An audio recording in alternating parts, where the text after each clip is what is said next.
want to be what I want to be. If I work hard at it, if you work hard at it, I'll be where I want to be. One of the best songs ever, I got to tell you. And once you're watching Sunrise, we always have great motivational, inspirational people to lift you so that you can be encouraged to be the best version of yourself. Absolutely. Good morning to you. A resplendent morning to everybody watching and listening all across the world. We love you. We appreciate you. Thank you so very much.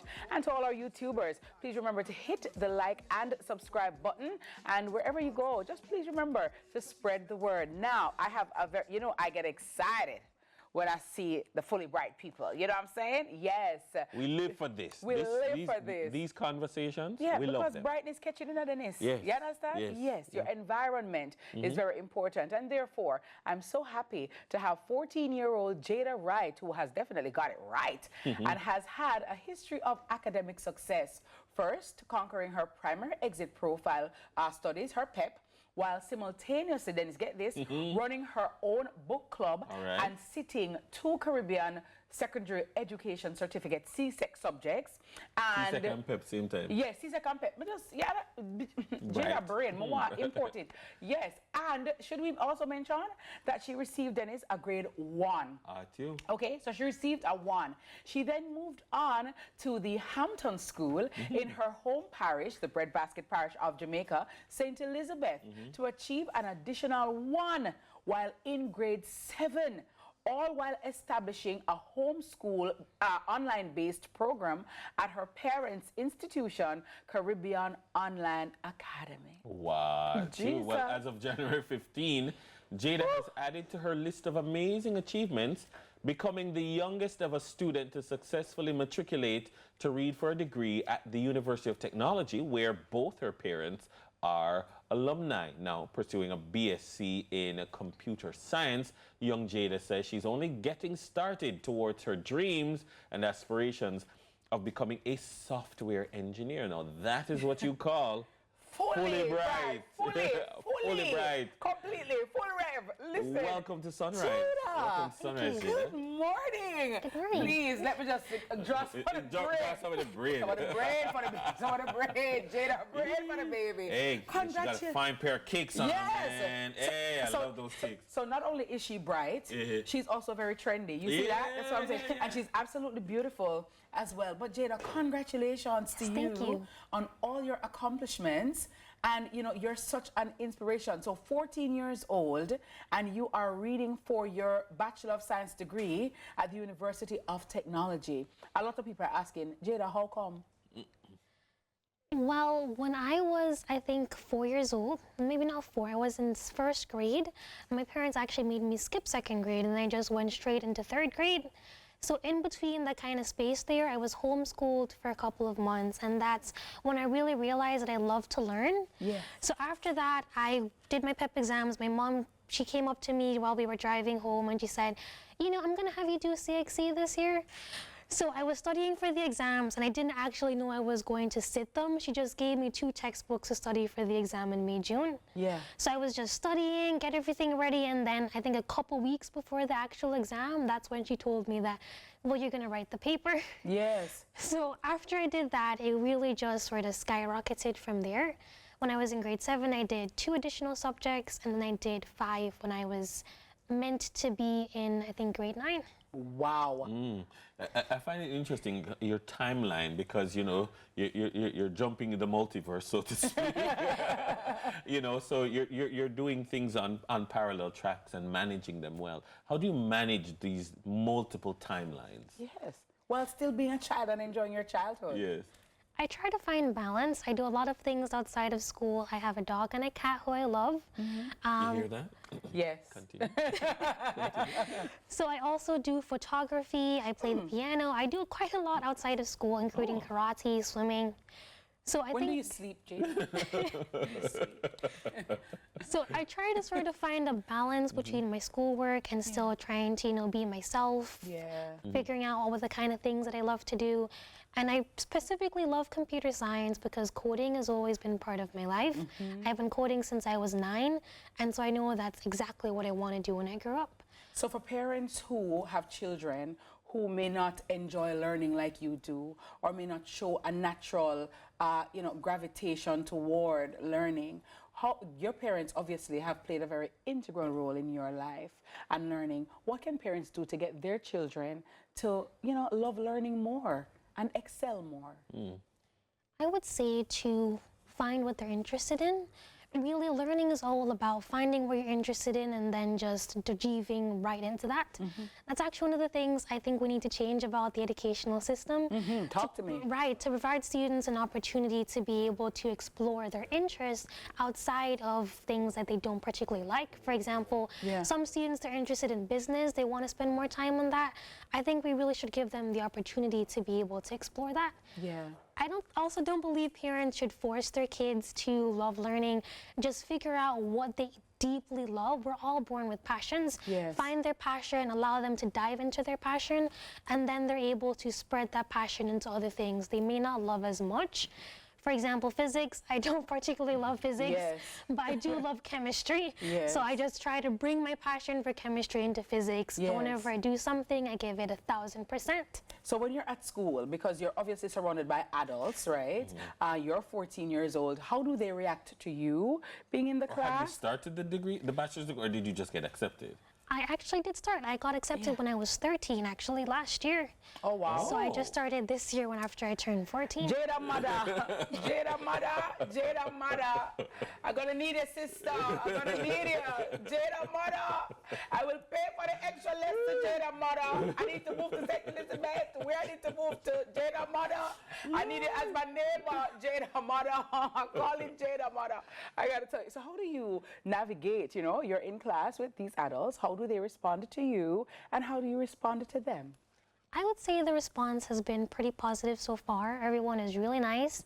I have friends who I have on campus. They help me if I ever need anything, and it's a really great dynamic. I really appreciate everyone for being so welcoming, and especially for UTECH for accepting me at such a young age. Go UTECH. You don't feel daunted in any way, like in a class, to ask questions or to make a point to disagree with a perspective? Do you enjoy that aspect of it? Yes, definitely. I haven't been in physical school for a little while now, so it did take me some time to adjust. But this is my 3rd week, and I think I'm really getting there in terms of being more comfortable answering questions and speaking with my voice. Do you ever get tired of it? Like, you know what? I just want to be a 14-year-old and just have fun and just lie down and relax. You know what? I don't even want to bother go through with all of this anymore. Or are you just so motivated and pumped to go forward? I think it's also about finding the fun in whatever you do. Even when I'm studying, I try to find the fun in it. I actually play football while I study.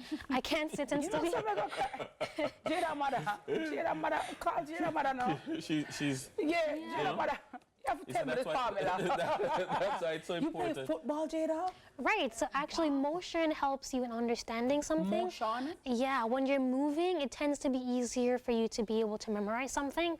So while I'm moving the ball, I'm just have one part of my brain focusing on that and then the other part focusing on memorizing it.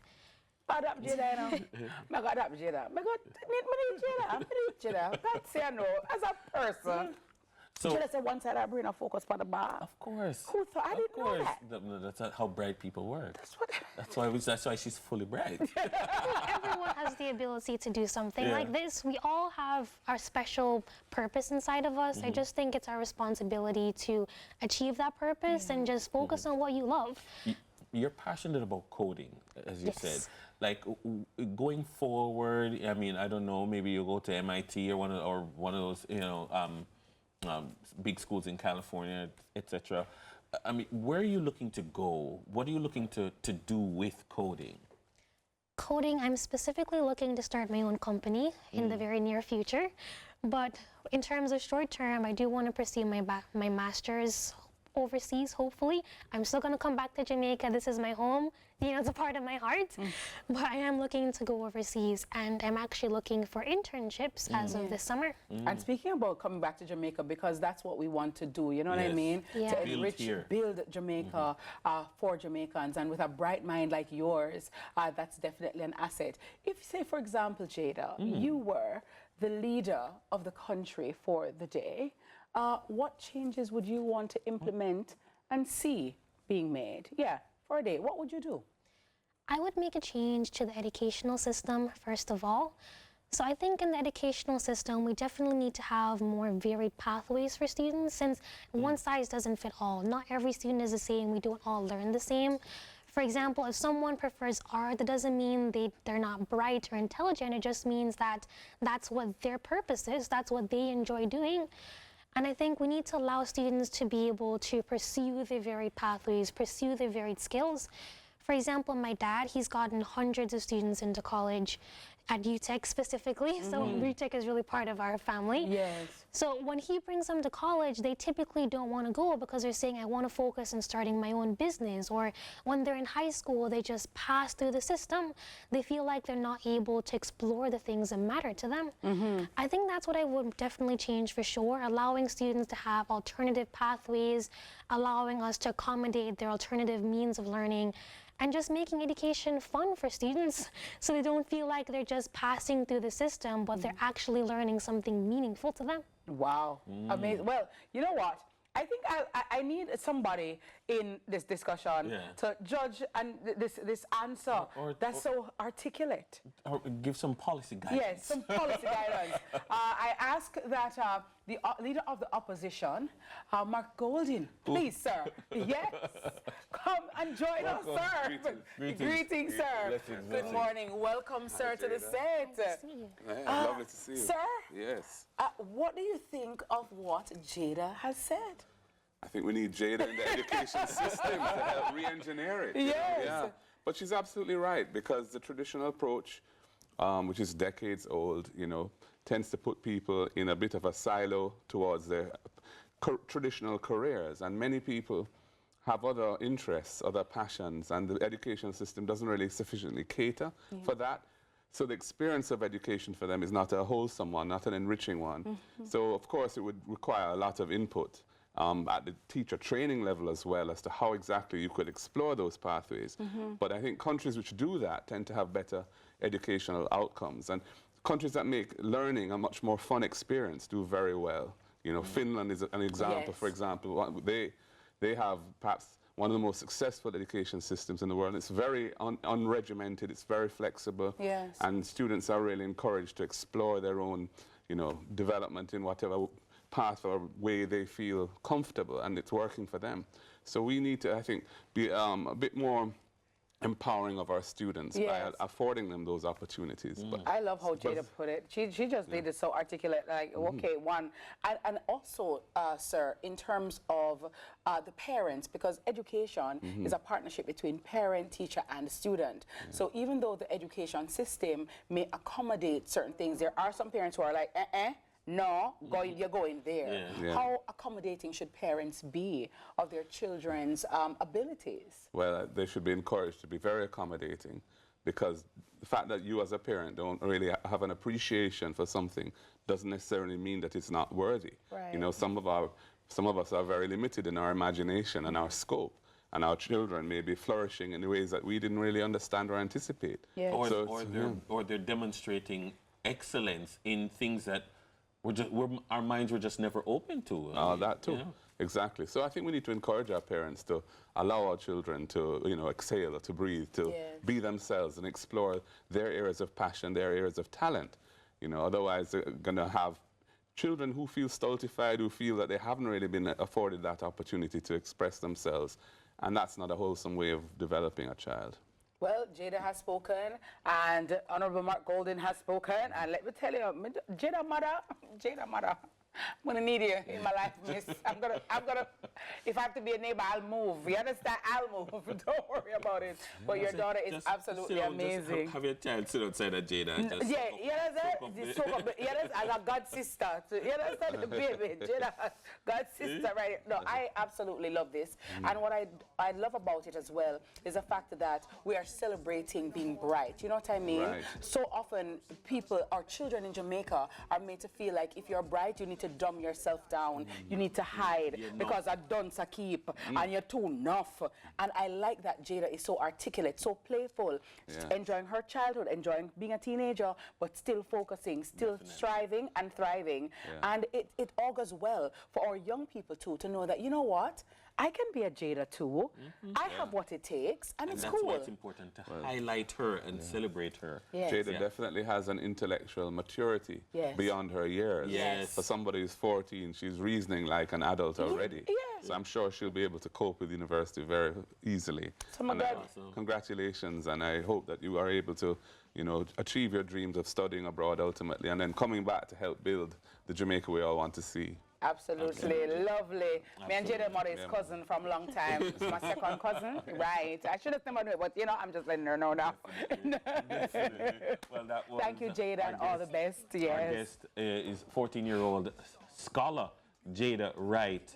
And of course, we're going to hear more from the opposition leader, Mark Golding, in another capacity, albeit, but a very important one. The news is up next. Right after that, we're joined by, of course, Mark Golding and Professor Joseph Plummer as we discuss the Sir John Golding Endowment Fund. Very important. We'll be right back.